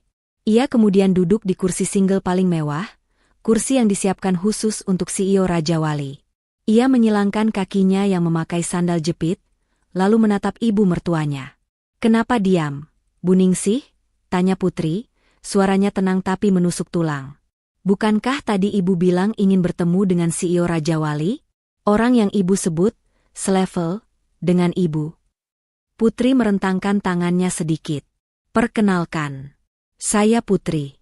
Pemilik tunggal grup Raja Wali, sekaligus, benalu, yang baru saja ibu buang ke jalanan. Hah? Apa? Kamu ngomong apa, Putri? Bu Ningsih tertawa sumbang. Tawa yang terdengar canggung, seperti orang yang sedang tercekik tulang ikan. Matanya bergerak liar dari wajah Pak Hadi yang serius ke wajah Putri yang tenang, mencari tanda-tanda kamera tersembunyi di sudut ruangan. Ini lelucon macam apa? Kamu bayar berapa orang ini buat akting? Kamu mau bikin ibu jantungannya? Gak lucu. Saskia ikut tertawa, meski bibirnya gemetar hebat dan wajahnya mulai pucat. Iya, gila nih orang. Sumpah, Mbak Putri halu banget. Pak Hadi, Bapak jangan mau dibayar sama gembel ini buat ngerjain kami. Nggak etis tahu. Mana CEO aslinya? Panggil sekarang. Kami nggak punya waktu buat ngeladenin drama pembantu. Pak Hadi tidak bergeming sedikit pun. Wajahnya tetap datar sedingin tembok beton. Perlahan, ia merogoh saku jasnya, mengeluarkan sebuah kartu nama berwarna emas dengan tekstur embos yang mewah. Ia meletakkannya di meja marmer, tepat di depan hidung Saskia yang kembang kempis menahan emosi. Tertera jelas di sana, Hadi Santoso, Personal Assistant to Mrs. Putri, CEO Raja Wali Group. Saya tidak pernah bercanda soal pekerjaan saya, Nona Saskia, jawab Pak Hadi dengan nada rendah yang mengintimidasi. Dan tolong jaga mulut Anda. Anda sedang berbicara dengan atasan saya, pemilik tunggal dari grup perusahaan yang Anda sembah-sembah dalam proposal Anda. Saskia terdiam. Mulutnya terkunci rapat seolah ada lem yang merekatkannya. Matanya menatap kartu nama itu dengan horor. Putri mengangkat tangan kanannya sedikit, memberi isyarat agar Pak Hadi mundur. Ia menatap lekat-lekat pada Buningsih yang kini wajahnya perlahan berubah dari merah pada menjadi sepucat mayat. Ibu bilang tadi daerah sini banyak orang gila yang suka mengaku-ngaku, kata Putri santai, jarinya mengetuk-ngetuk sandaran kursi kulit yang mahal itu. Sayangnya, orang gila itu sekarang sedang duduk di kursi kebesaran yang ibu siapkan dengan bunga-bunga norak ini. Kursi yang ibu bilang haram diduduki oleh sampah seperti saya. Awis akhirnya bersuara. Suaranya serak, kering, dan hampir hilang ditelan tenggorokan. Put, ini nggak mungkin. Kamu kan? Aku apa, Mas? Potong Putri cepat. Matanya menusuk langsung ke manik mata suaminya, membuat nyali Awis menciut. Aku cuma ibu rumah tangga lulusan SD? Aku cuma istri bodoh yang bisanya ngabisin beras? Itu kan doktrin yang selalu kalian tanamkan di kepalaku setiap hari selama 3 tahun pernikahan kita. Putri berdiri perlahan. Ia berjalan mendekati Awis. Suaminya mundur selangkah secara refleks, seolah Putri adalah monster yang siap menerkam. Mas, mana proposal yang mau kamu presentasikan? Tagih Putri sambil menengadahkan tangan kanannya. Awis dengan tangan gemetar mengangkat map biru yang sejak tadi dipegangnya erat-erat. Keringat dingin bercucuran membasahi kerah kemeja birunya, kemeja yang disetrika Putri semalam dengan penuh air mata. Putri menyambar map itu dengan kasar, membukanya, dan melempar isinya ke meja. Kertas-kertas berhamburan jatuh ke lantai. Lihat ini, Mas, tunjuk Putri pada lembaran kertas yang berserakan di bawah kaki Awis. Laporan proyek Grand Wisata tahun 2023. Proyek yang gagal total karena korupsi vendor. Ini yang mau kamu pamerkan ke grup Raja Wali? Kamu mau bunuh diri di depan investor? Mata Awis terbelalak melihat judul dokumen itu. Ia baru sadar isinya salah total. Aku salah ambil. Ya Tuhan. Bukan salah ambil. Kamu ceroboh dan tidak kompeten, desis Putri kejam. Ia lalu memberi isyarat pada salah satu pengawalnya. Pengawal itu menyerahkan map merah, map yang tadi dibawa Putri dengan susah payah naik ojek, map yang membuatnya didorong satpam. Putri membanting map merah itu ke dada Awis. Buge, ini proposal yang benar. Aku lari-larian, naik ojek panas-panasan, didorong satpammu, diludahi adikmu, ditampar ibumu, cuma demi mengantarkan ini. Demi menyelamatkan wajahmu supaya tidak terlihat tolol di depan investor. Suara Putri meninggi, menggetarkan seisi lobi yang sunyi senyap. Buningsih tersentak kaget sampai memegang dadanya, napasnya tersengal. Tapi apa balasan kalian? Lanjut Putri, suaranya bergetar menahan amarah yang meledak. Matanya berkaca-kaca, bukan karena sedih, tapi karena murka. Kalian usir aku. Kalian sebut aku pembawa sial. Kalian bilang aku cuma noda yang merusak pemandangan. Saskia mencoba menyela dengan suara mencicit, tapi Mbak Putri, Kak kita kan gak tahu kalau Mbak itu. Diam, bentak Putri menggelegar. Jangan panggil aku Mbak. Tadi kamu panggil aku apa? Gembel? Benalu? Teruskan saja. Jangan jilat ludahmu sendiri, Saskia. Saskia langsung menunduk. Tubuhnya gemetar ketakutan. Ia belum pernah melihat kakak iparnya yang pendiam bisa semarah ini. Putri menarik napas panjang, berusaha mengembalikan ketenangannya sebagai seorang CEO. Ia kembali duduk, menyilangkan kakinya lagi dengan anggun, meski hanya memakai sandal jepit kotor. Aura kekuasaannya begitu kuat, hingga membuat pakaian mahal Buningsih dan Saskia terlihat seperti kostum badut. Oke. Cukup drama keluarganya. Sekarang kita bicara bisnis, ucap Putri datar, seolah baru saja menekan tombol saklar emosi. Tatapannya berubah menjadi dingin dan penuh perhitungan. Pak Hadi, bacakan hasil audit rahasia tim kita terhadap Cipta Karya. Pak Hadi membuka tabletnya dan mulai membacakan data dengan suara lantang. Baik, Bu. Berdasarkan investigasi tim forensik keuangan kami selama seminggu terakhir, ditemukan bahwa kondisi Cipta Karya bukan hanya stuck, tapi sudah stadium akhir kanker finansial. Ada kebocoran dana sebesar 1,5 miliar rupiah di divisi pemasaran yang dialirkan ke rekening pribadi atas nama Saskia. Apa? Teriak Awis dan Bu Ningsih bersamaan. Mata mereka melotot horor, menoleh serempak ke arah Saskia. Wajah Saskia memerah padam, lalu berubah menjadi putih kertas dalam sedetik. Bohong. Itu fitnah. Pak Hadi bohong. Jeritnya panik. Saya punya bukti transfernya, Nona. Sela Pak Hadi tenang sambil menunjukkan layar tabletnya ke arah Awis. Uang itu digunakan untuk pembelian tas mewah branded, liburan ke Bali 2 kali, dan pembayaran DP mobil sport pacar Anda. Awis menatap adiknya dengan tatapan hancur dan tak percaya. Sas? Kamu maling uang perusahaan saat kita lagi sekarat begini. Mas, aku bisa jelasin aku cuma pinjam. Saskia mulai menangis meraung-raung. Lanjut, Hadi, perintah Putri dingin, sama sekali tidak tersentuh dengan air mata Saskia. Selain itu, sambung Hadi tanpa ampun, Ibu Ningsih tercatat menggunakan dana darurat perusahaan sebesar 500 juta rupiah untuk top-up arisan sosialita dan biaya operasi plastik hidung yang gagal bulan lalu. Kali ini Awis menatap ibunya dengan mulut ternganga. Bu Ningsih salah tingkah, membuang muka menghindari tatapan putranya. Itu pinjaman sementara, Wis. Nanti ibu ganti kalau menang arisan. Ibu kan harus jaga gengsi. Putri tertawa pelan. Tawa yang sangat menyakitkan dan merendahkan. Luar biasa. Tepuk tangan Putri pelan. Prok prok prok. Cipta Karya, perusahaan warisan mendiang bapak mertua yang dulu jaya, dihancurkan oleh rayap-rayap di dalam rumahnya sendiri. Dan kalian berani menyalahkan aku atas kebangkrutan ini? Kalian bilang aku pembawa sial karena masakanku cuma tempe. Putri mencondongkan tubuhnya ke depan, menatap mereka bertiga dengan jijik. Dengar baik-baik. Grup Raja Wali tidak pernah berinvestasi pada perusahaan busuk yang dipimpin oleh boneka tak berpendirian, dan dikerogoti oleh parasit-parasit serakah. Jadi kamu menolak kami, Put? Tanya Awis lirih, bahunya merosot, harapannya musnah sudah. Menolak? Putri tersenyum miring. Senyum yang membuat bulu kuduk berdiri. Oh, tidak semudah itu, Mas. Aku tidak hanya menolak investasi ini. Putri menoleh ke Pak Hadi. Jelaskan status kepemilikan gedung ini sekarang. Pak Hadi mengangguk tegas. Siap, Bu. Per pagi ini jam 8 WIB, seluruh surat utang Cipta Karya di 3 bank berbeda telah di-take over lunas oleh Ibu Putri secara pribadi.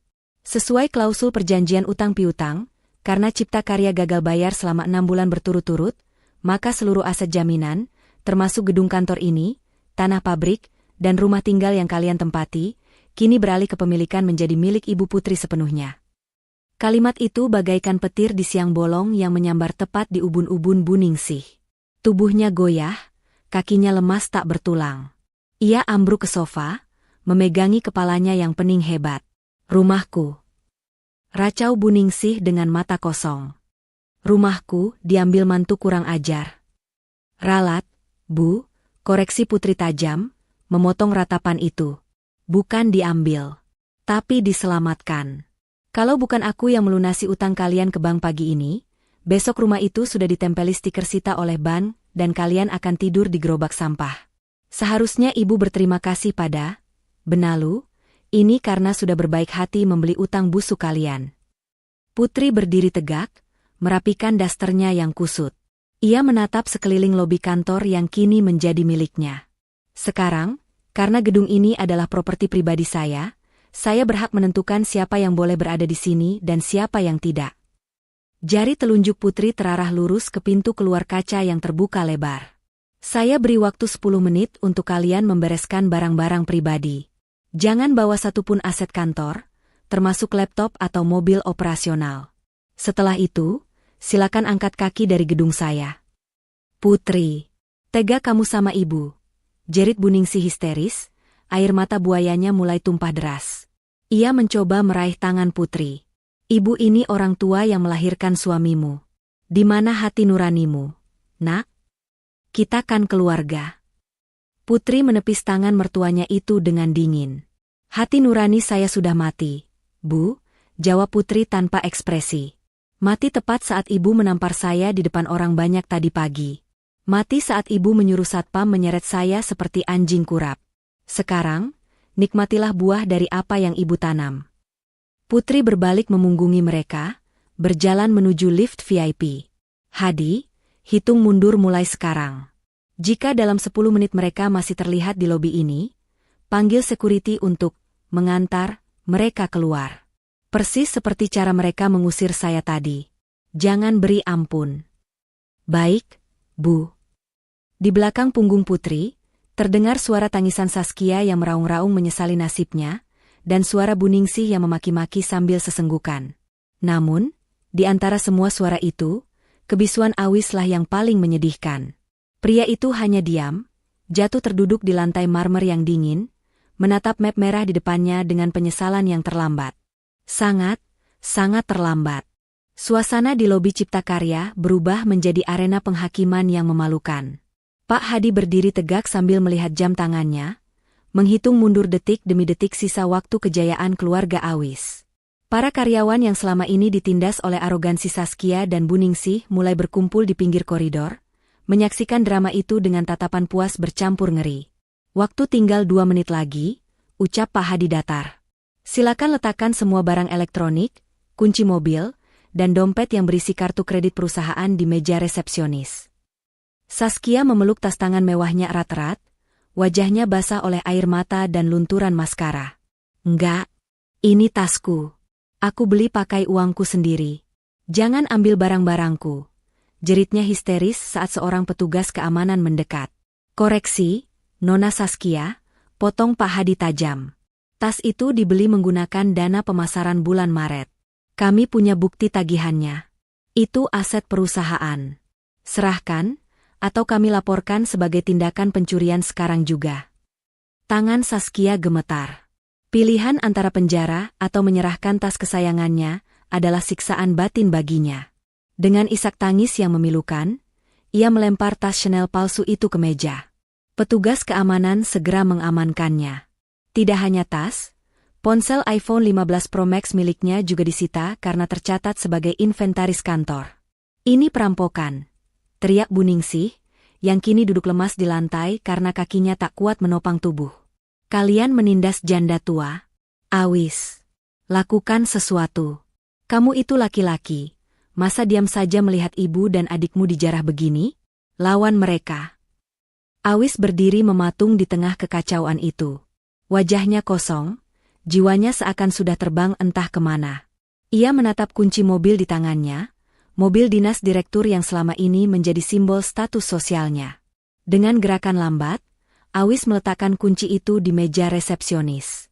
Sudah, Bu. Sudah, gumam Awis lirih. Kita memang salah. Kita kalah. Kalah apanya? Bentak Buningsih, memukul kaki putranya. Istrimu itu yang kurang ajar. Dia pasti pakai ilmu hitam sampai bisa kaya mendadak begitu. Tidak mungkin si putri yang bodoh itu punya perusahaan raksasa. Di lantai atas, dari balik dinding kaca ruang CEO yang kedap suara, Putri menyaksikan semuanya melalui monitor CCTV. Wajahnya tenang, namun matanya menyeratkan kelelahan yang amat sangat.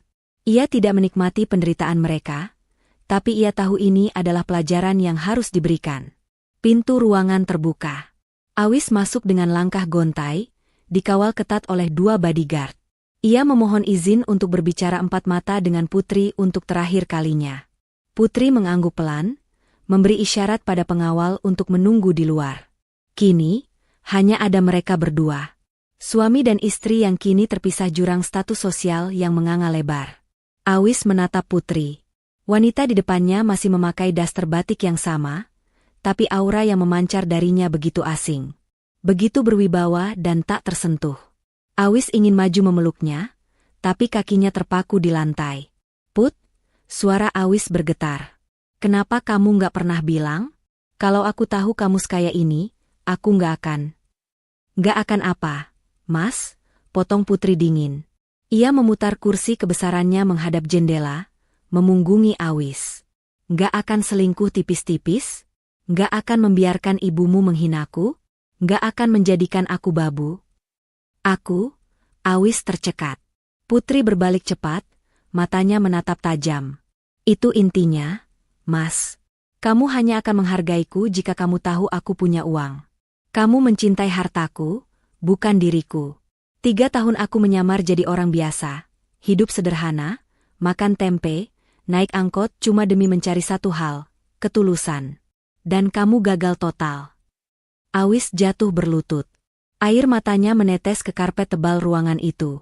"Maafkan aku, Put. Aku bodoh. Aku pengecut. Aku janji akan berubah. Tolong jangan ceraikan aku.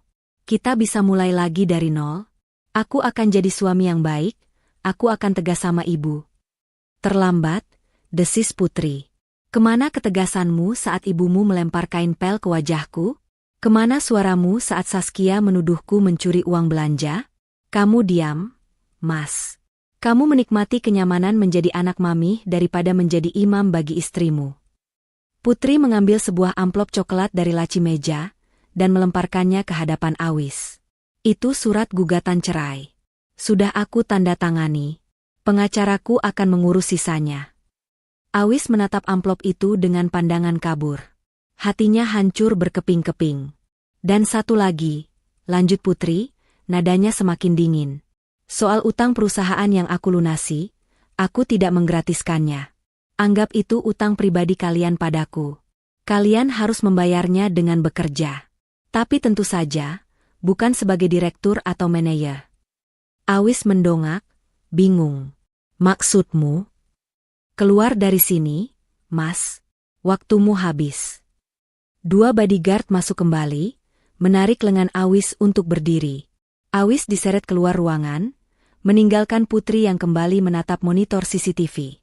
Di layar, terlihat Bu Ningsih dan Saskia sedang digiring keluar lobi oleh Satpam, ditonton oleh puluhan pasang mata karyawan yang berbisik-bisik mencemooh.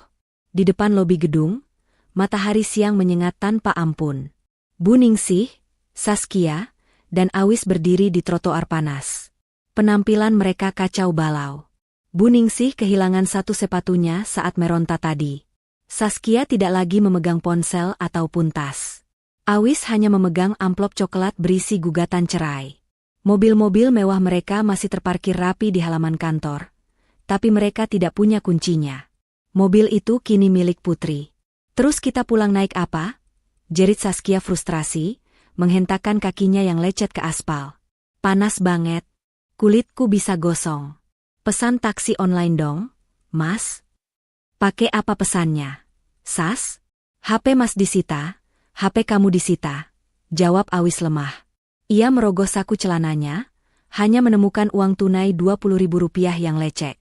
Dompetnya tertinggal di laci meja dan ikut disita. "Masa kita naik angkot?" pekik Bu Ningsih ngeri. "Ibu nggak mau. Bau, pengap, banyak orang miskin. Malu kalau dilihat tetangga." "Memangnya kita siapa sekarang, Bu?" Awis tertawa getir, tawa orang yang sudah kehilangan akal sehat. "Kita sekarang orang miskin, Bu. Lebih miskin dari pengemis. Rumah kita pun sudah bukan milik kita." Sebuah angkot biru tua yang knalpotnya mengepulkan asap hitam berhenti di depan mereka. Sopirnya berteriak, "Kali Banteng, Kali Banteng, ayo kosong." Dengan langkah berat, Awis menuntun ibunya yang masih mengomel dan adiknya yang menangis meraung-raung untuk naik ke dalam angkot itu. Pemandangan itu begitu ironis. 3 jam yang lalu, mereka datang dengan mobil mewah bak raja, kini mereka pulang berdesak-desakan di dalam angkot panas, dihimpit oleh penumpang pasar yang membawa ayam hidup dan sayuran. Sementara itu, di lantai atas, Pak Hadi masuk kembali ke ruangan Putri. "Bu, mereka sudah pergi. Sesuai instruksi Ibu, akses ke rumah utama juga sudah kami blokir. Kunci digital sudah diganti. Barang-barang pribadi mereka yang berupa pakaian sudah kami keluarkan dan ditaruh di teras dalam kantong plastik hitam. Putri menghela napas panjang, menyandarkan punggungnya yang terasa pegal. Beban berat di dadanya perlahan terangkat, meski meninggalkan lubang yang perih. Bagus, Hadi. Pastikan tidak ada aset berharga yang terbawa. Satu hal lagi, Bu, Pak Hadi ragu sejenak. Mengenai pesta ulang tahun perusahaan yang rencananya digelar besok lusa, apakah tetap dilaksanakan? Undangan sudah tersebar atas nama Pak Awis sebelumnya.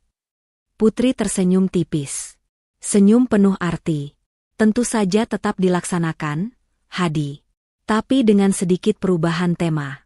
Itu akan menjadi panggung perkenalan resmi CEO baru grup Raja Wali, sekaligus pemilik baru Cipta Karya.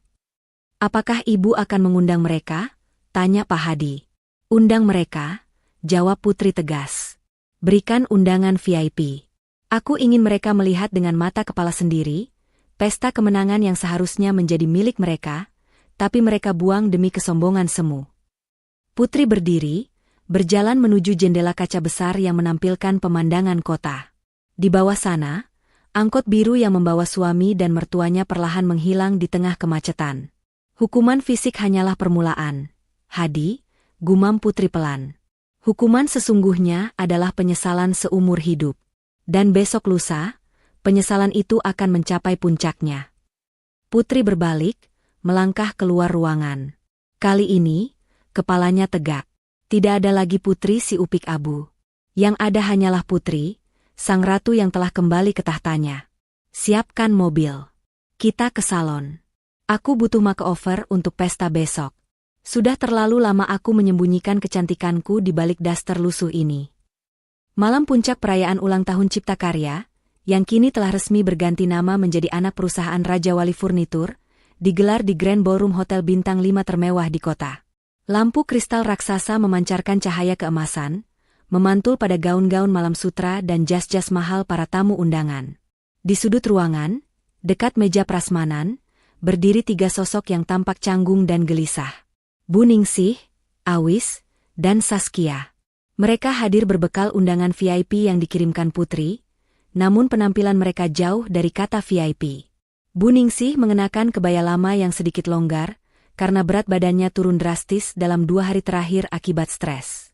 Saskia memakai dress pesta yang kusut karena diambil dari kantong plastik hitam, tanpa perhiasan, tanpa tas branded. Awis mengenakan jas yang sama, namun matanya cekung dan tak bercahaya. Mereka tidur di kontrakan petak sempit tadi malam, dikerubuti nyamuk, setelah diusir dari rumah mewah mereka. Undangan ini adalah satu-satunya harapan mereka. Harapan bahwa Putri mungkin akan luluh jika melihat mereka datang memohon maaf di depan umum. Ingat, nanti begitu Putri turun, kita langsung maju. Jangan ragu. Nangis kalau perlu. Sujud di kakinya, bisik Bu Ningsih gemetar, meremas tangan Awis. Dia itu dulu penurut. Pasti dia nggak tega kalau lihat ibu nangis di depan banyak orang. Awis hanya diam. Hatinya ragu. Ia tahu Putri yang sekarang bukanlah Putri yang dulu. Tiba-tiba, lampu ruangan meredup. Sorot lampu sorot terpusat ke arah tangga pualam di ujung ruangan. Musik orkestra megah mulai beralun. MC bersuara lantang, hadirin sekalian, mari kita sambut pemilik baru sekaligus CEO grup Raja Wali, Ibu Putri Aisyah. Pintu ganda di atas tangga terbuka. Hening seketika, Putri melangkah keluar. Tidak ada lagi daster lusuh. Tidak ada lagi sandal jepit. Malam ini, ia mengenakan gaun malam berwarna merah marun yang menjuntai indah, membalut tubuhnya dengan sempurna. Rambutnya disanggul elegan dengan hiasan berlian asli yang berkilauan. Wajahnya dipoles makeup profesional, memancarkan kecantikan yang selama ini tersembunyi di balik asap dapur. Ia terlihat seperti ratu yang baru saja menaklukkan dunia. Ya Tuhan, itu Putri? Saskia menutup mulutnya, tak percaya. Cantik banget. Awis menahan napas. Rasa sesal menghantam dadanya begitu keras, hingga ia merasa sesak. Wanita berkilauan di sana itu adalah istrinya. Istri yang dulu ia biarkan mencuci piring sendirian sementara ia tidur pulas. Istri yang ia abaikan demi ego ibunya. Putri menuruni tangga dengan anggun, didampingi Pak Hadi. Ia tersenyum ramah pada para tamu yang bertepuk tangan, namun matanya yang tajam langsung menangkap keberadaan 3 tamu spesial di sudut ruangan. Senyumnya berubah sedikit miring. Putri naik ke podium. Ia memegang mic dengan percaya diri. "Selamat malam," sapa Putri, suaranya lembut namun berwibawa. "Terima kasih telah hadir. Malam ini adalah awal baru bagi perusahaan ini. Dulu, tempat ini dikelola dengan kesombongan dan kepalsuan. Tapi mulai hari ini, kita akan membangunnya dengan kejujuran dan kerja keras." Tepuk tangan membahana. Bu Ningsih merasa tersindir hebat.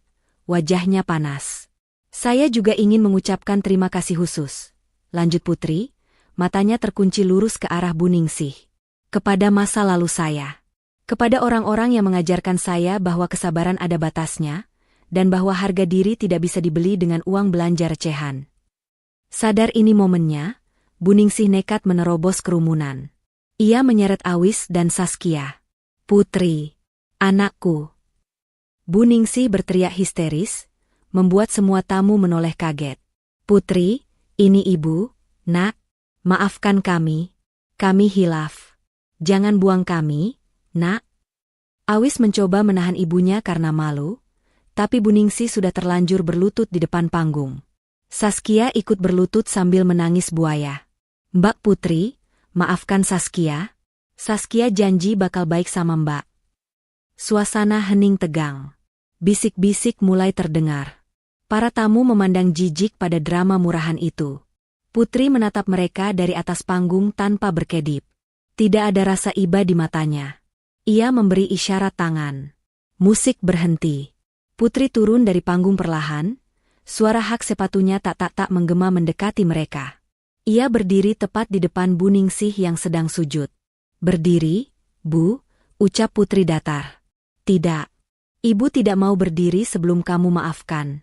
Kita keluargakan. Put, Awis masih suamimu," raung Bu Ningsih. "Mantan suami, Bu. Surat cerai sudah masuk pengadilan," koreksi Putri tenang. "Dan soal maaf, saya sudah memaafkan. Menyimpan dendam itu cuma bikin kerut di wajah cantik saya." Wajah Bu Ningsih langsung cerah. Ia berdiri cepat. "Alhamdulillah. Ibu tahu kamu anak baik. Jadi, kapan kami bisa pindah kembali ke rumah? Kontrakan itu panas. Put, ibu nggak kuat." Putri tertawa pelan. Tawa yang renyah namun dingin. "Siapa bilang kalian boleh kembali ke rumah?" Senyum Bu Ningsih lenyap. Tapi, katanya sudah dimaafkan." "Memaafkan bukan berarti melupakan, dan bukan berarti membiarkan benalu menempel lagi di pohon yang sudah sehat," jawab Putri tajam. Ia menatap Awis yang hanya bisa menunduk malu. "Mas Awis, Saskia, Bu Ningsih. Kalian punya utang miliaran pada saya karena korupsi dan gaya hidup kalian.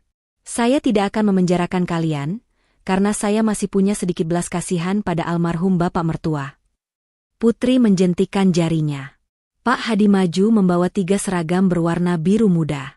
Seragam cleaning service, OB. "Tapi utang tetap utang. Kalian harus membayarnya dengan bekerja." Putri menunjuk seragam itu. "Mulai besok, kalian diterima bekerja di gedung ini. Tugas kalian adalah menyapu, mengepel, dan membersihkan toilet karyawan." "Apa?" pekik Saskia. "Mbak gila ya? Aku sarjana ekonomi disuruh jadi tukang pel? Kenapa? Dulu kalian menyuruh saya, pemilik perusahaan ini, untuk mengepel dan menyetrika baju kalian, kan?" balas Putri telak. "Sekarang rasakan bagaimana rasanya diperlakukan seperti bawahan. Kalau kalian kerja rajin, mungkin dalam 20 tahun utang kalian lunas." Putri mendekatkan wajahnya ke wajah Bu Ningsih yang pucat pasi. "Terima tawaran ini, atau saya proses hukum semua penggelapan dana kalian ke penjara. Pilih mana? Jadi OB atau jadi narapidana?" Bu Ningsih gemetar hebat. Ia tahu Putri tidak main-main. Pilihan menjadi narapidana jauh lebih menakutkan. Dengan tangan gemetar dan air mata kehinaan yang sesungguhnya, Bu Ningsih mengambil seragam OB itu. Awis dan Saskia mengikuti dengan pasrah. "Bagus," Putri tersenyum puas. "Selamat bekerja. Oh ya, besok tolong pastikan toilet di lantai eksekutif bersih dan wangi ya." Saya sering pakai taulet itu. Putri membalikkan badan, mengibaskan gaun merahnya, dan berjalan kembali ke tengah kerumunan tamu yang bertepuk tangan riuh mengagumi ketegasannya.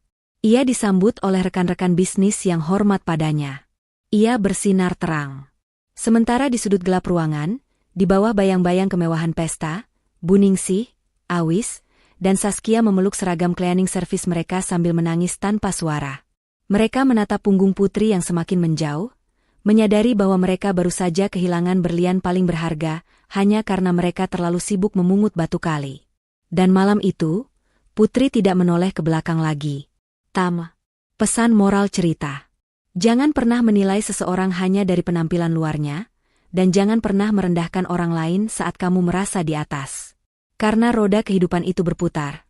Tangan yang hari ini kamu ludahi, mungkin adalah satu-satunya tangan yang besok kamu cium untuk meminta pertolongan. Hargai pasanganmu dengan tulus, bukan karena hartanya, tapi karena keberadaannya.